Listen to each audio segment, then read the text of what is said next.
Hello everyone, welcome to our channel Peter and Lala. If you're new here, please do subscribe, and if you want to support our channel in other ways, you may do so by purchasing our stickers on the comment section. And anyways, our topic for today is the consular updates and for immigrant visa applicants. Ayan, listen carefully. Ayan, meron silang update na missing documents, no interview. This means no more 221G. Goodbye 221G. So ayan guys, starting May 19, ayan May 2 na ngayon, starting May 19, immigrant visa applicants who arrive at the US Embassy for their appointment without all the required original documents will not be interviewed and will need to schedule a new appointment. Be aware that the next available appointment may be months from now. So ayan guys, bago kayo pumunta ng US Embassy, make sure that you have the complete documents that you need for the interview, and also ayan, I'm encouraging you to provide supporting documents. Marami akong dalang supporting documents during my interview.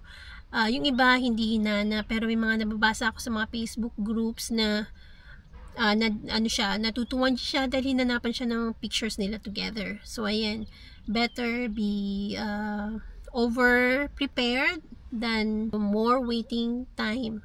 So ayan guys, ayan, be over prepared.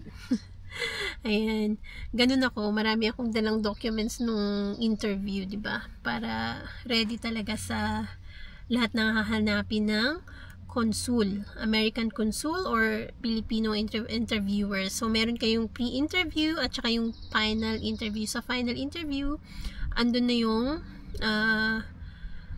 mga documents na hinanap sa pre-interview. So ayan, mga original documents. Consul na yung mag-i-interview sa inyo sa final interview. At babasahin ko kung ano yung mga required documents. Ito, required documents include but not limited to, ayan, passport.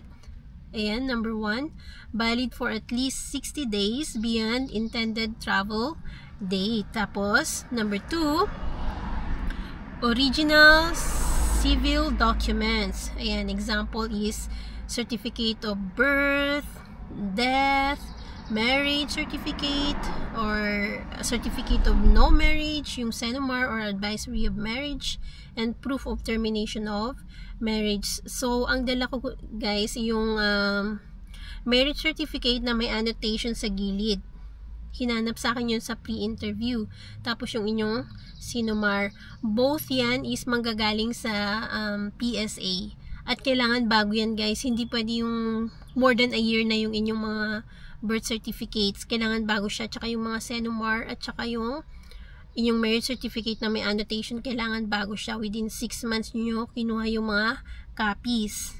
Ayan, number 3, original Philippine Police Clearance. Ayan, yung National Bureau of Investigation Clearance or NBI clearance. This is not optional and is absolutely required. Foreign Police Certificate. Ayan, yung mga tinirhan nyo ng 12 months or more. These are not optional and must be provided. So, ayan guys, kung wala kayo nyan, wala kayong interview, matutuwan G kayo. Kaya wag nyo nang ipilit na 10 years na akong hindi 10 years na akong wala sa Hong Kong or 5 years na akong wala sa Hong Kong. Wag kayong mga tweetan ng ganun guys, kasi kailangan nyo talaga yan kung tumira kayo ng more than 12 months sa lugar na yun or nagtrabaho kayo sa lugar na yun sa ibang bansa.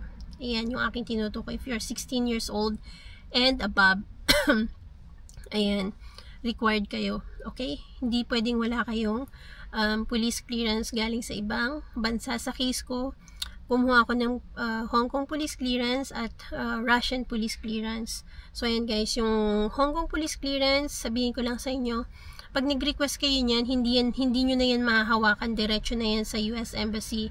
Meron namang ways para matrack ninyo kung nasa kanila na yung inyong mga police clearance. So ayan guys, tapos number, anong number na tayo? 5 is affidavit of support I-864. At saka yung mga financial tax documents ng inyong mga petitioner. Tapos kung hindi naman nila na meet yung poverty guidelines, poverty requirements, kailangan nila ng joint sponsor. Ayan, i-submit nyo rin yan. Kailangan original lahat. Tapos yung DS-160 confirmation page, mag-print kayo ng 2 or 3 peraso.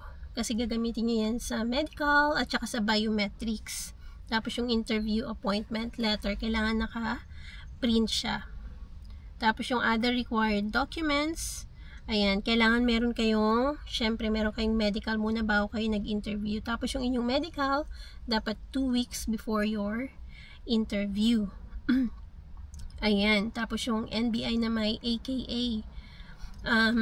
Kung halimbawa kasal kayo noon, tapos ginamit niyo yung sa legal documents niyo yung surname ng inyong mga ex-husbands, ayan, or kung namatay man yung inyong mga ex-husbands, ex-wife, kailangan nyo ng NBI clearance with AKA. Ayan, tapos petitioners, original birth certificate, ayan, for applicants being petitioned by their child or a sibling. Ayan, dala-dala ko rin yung original birth certificate ng petitioner ko, pero hindi naman siya hinanap during interview.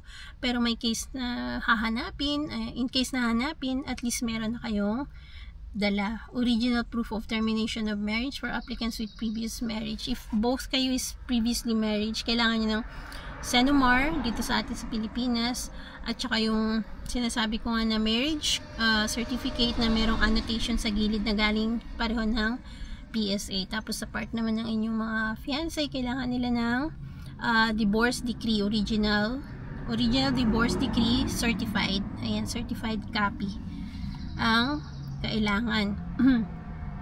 All immigrant visa applicants should be prepared for their appointment. Applicants who do not bring all the required documents create significant delays on their process and decrease the number of visa applicants they can interview. So yun guys, nag-create ng delay yung pagbibigay ng chance ng US Embassy na magpasa tayo ng 221G. Kaya naging stricto na sila ngayon. So ayan guys, please review your document checklist carefully at travel.state.gov before your appointment. Marami kayong mababasa doon guys, mga guidelines kompleto.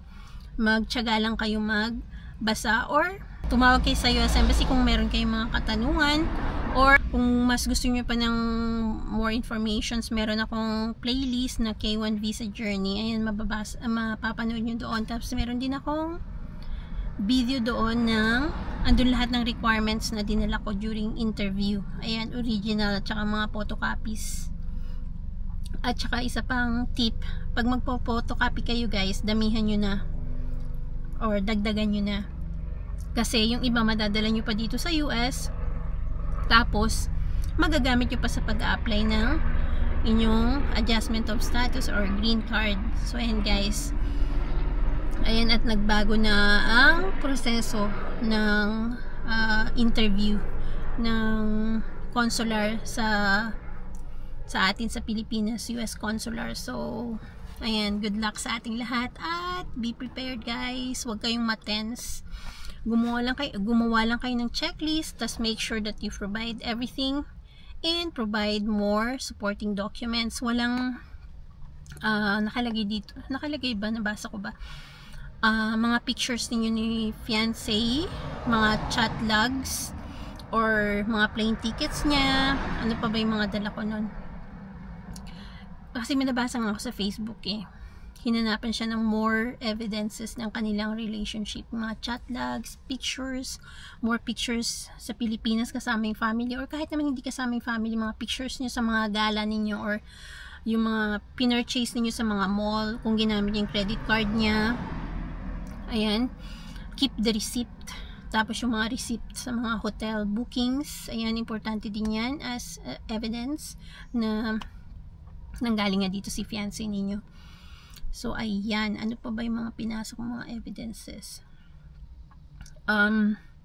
pati screenshot ng aming Facebook, yung mga social media, kasi isa na rin yan sa required ngayon.